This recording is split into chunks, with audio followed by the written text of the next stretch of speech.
പതിറ്റാണ്ടുകളായി അമേരിക്കൻ രാഷ്ട്രീയത്തിൽ ഒരു കാര്യം മാത്രം ചോദ്യം ചെയ്യപ്പെടാതെ തുടരുന്നുണ്ട്. അത് ഇസ്രായേലുമായുള്ള അഭേദ്യമായ ബന്ധമാണ്. പക്ഷെ അടുത്തിടെയായി ചില അസാധാരണ സംഭവങ്ങൾ അമേരിക്കൻ രാഷ്ട്രീയത്തിൽ സംഭവിക്കുന്നുണ്ട്. ഡെമോക്രാറ്റുകൾക്കിടയിൽ സയനിസ്റ്റ് വിരുദ്ധ ചേരിയുടെ ശക്തിപ്പെടൽ, അമേരിക്കൻ സമൂഹങ്ങൾക്കിടയിൽ ഇസ്രായേൽ വിമർശകരുടെ എണ്ണം വർദ്ധിക്കുക, അങ്ങനെ പലതും.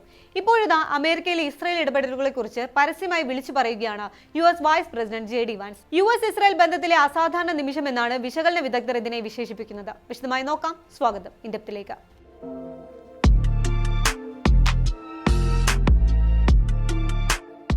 ഇറാനുമായുള്ള യുദ്ധത്തിലേക്ക് ട്രംപ് ഭരണകൂടത്തെ വലിച്ചിടാൻ അമേരിക്കയിലെ ജനങ്ങളിൽ സമ്മർദ്ദം ചെലുത്താൻ ഇസ്രായേൽ ശ്രമങ്ങൾ നടത്തുന്നതായി വിളിച്ചു പറയുകയാണ് JD വാൻസ്. ഇറാനെതിരായ സൈനിക നീക്കം അവസാനിക്കാതിരിക്കാൻ അമേരിക്കയും ഇറാനും തമ്മിലുള്ള സമാധാന കരാർ തകരണമെന്ന് ഇസ്രായേൽ ഭരണകൂടത്തിലെ പലരും ആഗ്രഹിച്ചിരുന്നു. നയതന്ത്ര വഴിയിൽ നിന്ന് അകറ്റി ഇറാനുമായുള്ള യുദ്ധത്തിലേക്ക് അമേരിക്കയെ തള്ളിവിടാൻ ചില ഇസ്രായേലി ഉദ്യോഗസ്ഥർ ശ്രമിച്ച കാര്യം തനിക്ക് അറിയാമെന്ന് കൂടി വെളിപ്പെടുത്തുന്നുണ്ട് വാൻസ്.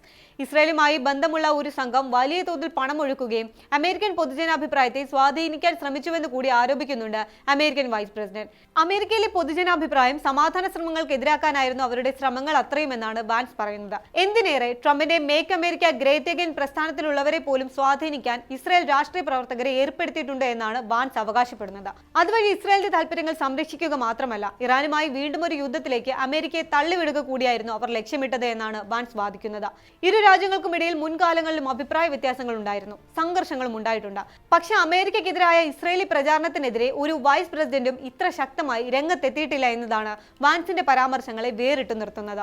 താനും ഇസ്രായേലി ക്യാമ്പയിനുകളുടെ ഇരയായി എന്ന് കൂടി വെളിപ്പെടുത്തിയിട്ടുണ്ട് അമേരിക്കൻ വൈസ് പ്രസിഡന്റ്. ഇറാനുമായുള്ള ചർച്ചകളെ പിന്തുണച്ചതിന്റെ പേരിലാണ് താൻ ആക്രമിക്കപ്പെട്ടത് എന്നാണ് അദ്ദേഹം പറയുന്നത്. കൂടാതെ ഇസ്രായേലിന്റെ നീക്കങ്ങൾ അമേരിക്കയെ ബുദ്ധിമുട്ടിലാക്കുന്നുവെന്ന് കൂടി പരോക്ഷമായി പറഞ്ഞു വെക്കുന്നുണ്ട് വാൻസ്. പലപ്പോഴും സഖ്യരാജ്യങ്ങൾ സ്വാധീന ശ്രമങ്ങൾ നടത്താറുണ്ട്. അത് പക്ഷേ അമേരിക്കയുടെ രാഷ്ട്രീയ നയങ്ങളെ പോലെ ബാധിക്കുന്ന തരത്തിലാകുമ്പോഴാണ് ബുദ്ധിമുട്ടുണ്ടാക്കുന്നത് എന്നാണ് വാൻസ് അഭിപ്രായപ്പെട്ടത്. അതേസമയം ഇറാനെ ആണവായുധം സ്വന്തമാക്കാൻ ഒരിക്കലും അനുവദിക്കരുതെന്ന് താനും പ്രസിഡന്റ് ട്രംപും ഇപ്പോഴും വിശ്വസിക്കുന്നുണ്ടെന്ന് അദ്ദേഹം വ്യക്തമാക്കിയിട്ടുണ്ട്. ഇസ്രായേലിനെതിരെ അല്ല, മറിച്ച് US നയതന്ത്രത്തെ ദുർബലപ്പെടുത്താനുള്ള ശ്രമങ്ങളെയാണ് താൻ വിമർശിക്കുന്നത് എന്നാണ് വാൻസ് പറയുന്നത്. പക്ഷേ വാൻസിന്റെ ഈ അഭിപ്രായ പ്രകടനങ്ങൾ അഭൂതപൂർവ്വം എന്നാണ് രാഷ്ട്രീയ നിരീക്ഷകർ വിശേഷിപ്പിക്കുന്നത്. അമേരിക്കൻ നയത്തിനെതിരെ ഇസ്രായേൽ പ്രചാരണം നടത്തുന്നതായി ഒരു US വൈസ് പ്രസിഡന്റും ഇതുവരെ പരസ്യമായി പറഞ്ഞിട്ടില്ല എന്നതാണ് അതിന് കാരണമായി അവർ ചൂണ്ടിക്കാട്ടുന്നത്. ഇറാനെ എങ്ങനെ കൈകാര്യം ചെയ്യണമെന്ന കാര്യത്തിൽ അമേരിക്കയും ഇസ്രായേലും തമ്മിൽ നിലനിൽക്കുന്ന അഭിപ്രായ വ്യത്യാസങ്ങൾ പ്രകടമാകുന്നതാണ് ഈ പരാമർശങ്ങളെന്നും വിശകലന വിദഗ്ധർ അഭിപ്രായപ്പെടുന്നുണ്ട്. ഇത് ഇസ്രായേലിനെതിരെ അമേരിക്കയിൽ ഉയർന്നു വരുന്ന അതൃപ്തി ഭരണകൂടത്തിനുള്ളിലും പ്രതിഫലിക്കുന്നതിന്റെ സൂചനയാണോ അതോ നൈമിഷികമായൊരു തർക്കമാണോ എന്നതാണ് ഇനി കണ്ടറിയേണ്ടത്.